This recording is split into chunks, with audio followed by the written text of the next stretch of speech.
नमस्कार दोस्तों। तो बच्चों, आज की वीडियो में हम सूरदास जी का जीवन परिचय देखेंगे।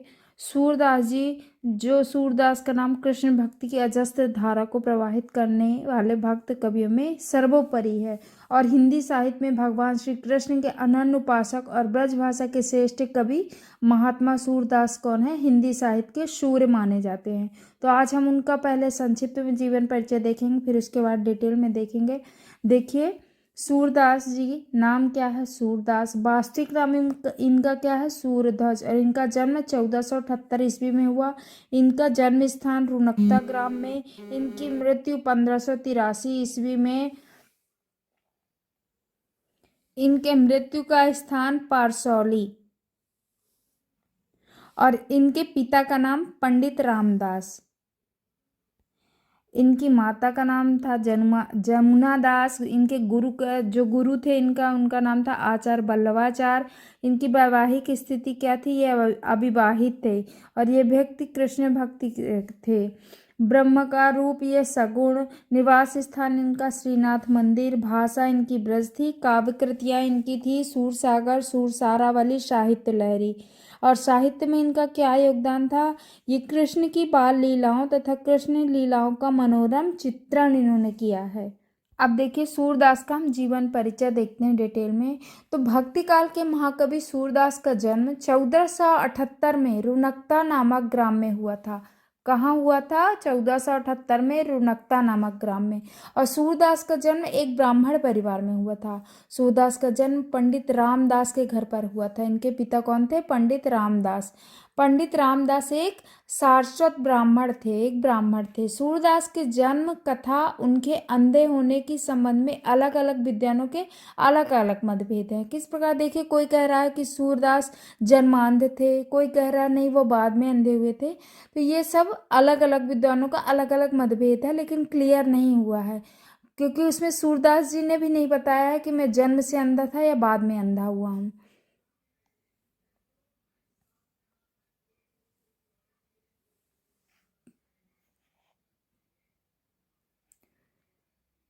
देखिए क्या है कि जीवन परिचय इनका। भक्तिकालीन महाकवि सूरदास का जन्म रुनकता नामक ग्राम 1478 ईस्वी में पंडित रामदास जी के घर में हुआ। पंडित रामदास सारस्वत ब्राह्मण थे और कुछ विद्वान शीही नामक स्थान को सूरदास का जन्मस्थल मानते हैं। ठीक है, लेकिन नहीं, ज़्यादातर यही है कि इनका जन्म रुनकता नामक ग्राम में हुआ था। और सूरदास जन्म से अंधे थे या नहीं, इस संबंध में तो विद्वानों में मतभेद ही है।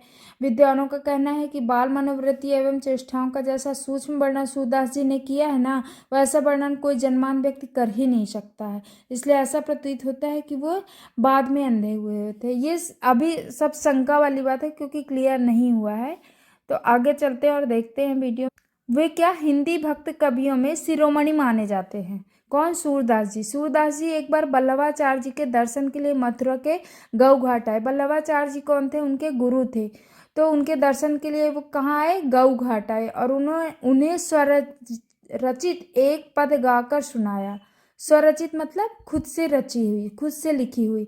बल्लवाचार्य ने तभी उन्हें अपना शिष्य बना लिया था। देखो कितना अच्छा इंप्रेशन जमाया था उन्होंने अपने गुरु के सामने। स्वरचित कविता सुनाई, जिसको सुनकर उनके जो गुरु बाद में बने बल्लवाचार्य जी ने अपना शिष्य बना लिया उसी टाइम। सूरदास की सच्ची भक्ति और पद रचना की निपुणता देखकर बल्लवाचार्य ने उन्हें श्रीनाथ मंदिर का कीर्तन भार सौंप दिया। तभी से वह मंदिर उनका निवास स्थान बन गया। किसका? सूरदास जी का। अब देखिए, कहीं बता रहा कि सूरदास जी, इसमें है कि सूरदास जी विवाहित थे, कहीं बता रहा सूरदास जी अविवाहित थे। अगर उनका विवाह हुआ भी था तो विवाहित होते हुए भी अविवाहित थे, क्योंकि वो विरक्त से पहले क्या हुए थे, अपने परिवार के साथ रहते थे, लेकिन फिर वो यहाँ गुरु के साथ अपने वो मंदिर में रहने लगे। कौन सी मंदिर में? देखिए, श्रीनाथ मंदिर में। श्रीनाथ मंदिर में बल्लवाचार्य जी के समक्ष वो क्या करने लगे? कीर्तन भार सौंप दिया उन्हें बल्लवाचार्य जी ने, तो मंदिर उनका निवास स्थान बन गया। अब बल्लवाचार्य जी के संपर्क में आने से पहले सूरदास जी दीनता के पद गाया करते थे तथा बाद में वो अपने गुरु के कहने पर कृष्ण लीला का गान करने लगे। और सूरदास जी की मृत्यु कब हो गई? 1583 ईस्वी में। गोवर्धन के पास पारसौली नामक ग्राम में उनकी मृत्यु हुई थी। तो जन्म और मृत्यु देख लेना आप, ये पहले जन्म लिखोगे, मृत्यु लिखोगे बाद में। तो जन्म के बाद फिर ये जीवन परिचय में ये जन्म और मृत्यु लिखना बहुत ज़रूरी होता है।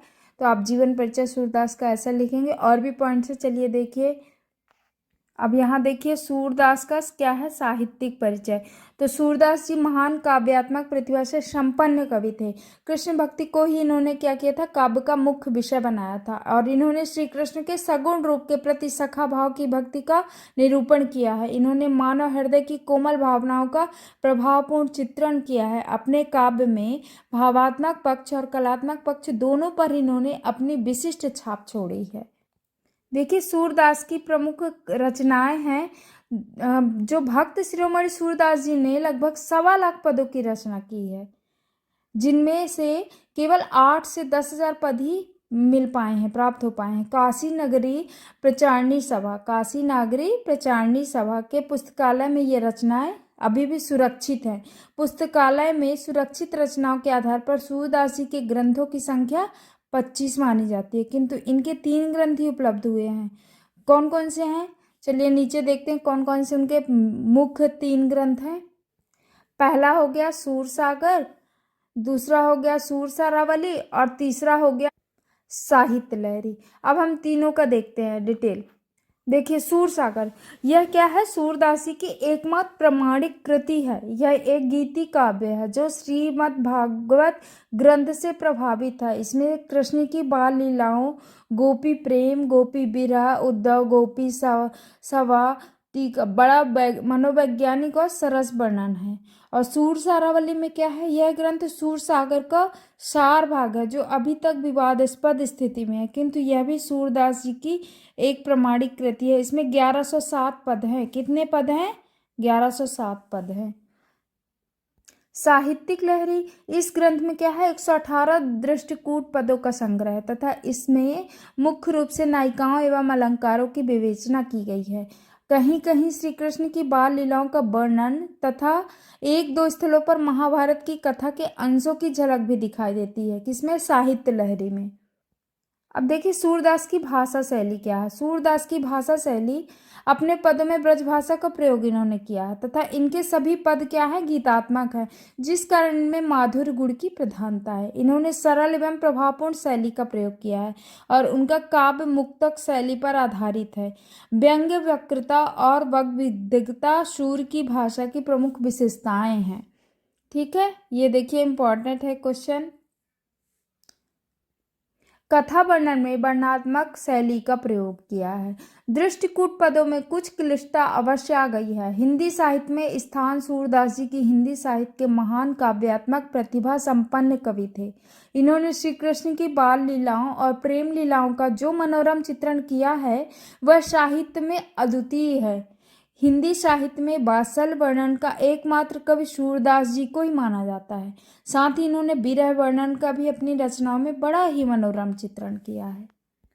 तो बच्चों, सूरदास जी का हमने जीवन परिचय देख लिया, उनका वास्तविक नाम देखा, उनका जन्म, उनकी प्रमुख रचनाएं, उनके पिता का नाम, उनके माता का नाम, उनके गुरु का नाम और उनका मृत्यु, सभी कुछ देख लिया। तो बच्चों, जो भी परीक्षा में आता है सूरदास जी का जीवन परिचय, तो आप इस पॉइंट से लिखेंगे तो आपके मार्क्स कहीं नहीं गए। आप इस वीडियो को देखना और सूरदास जी का जीवन परिचय आपको अच्छे से लिखना आ जाएगा। Thank you.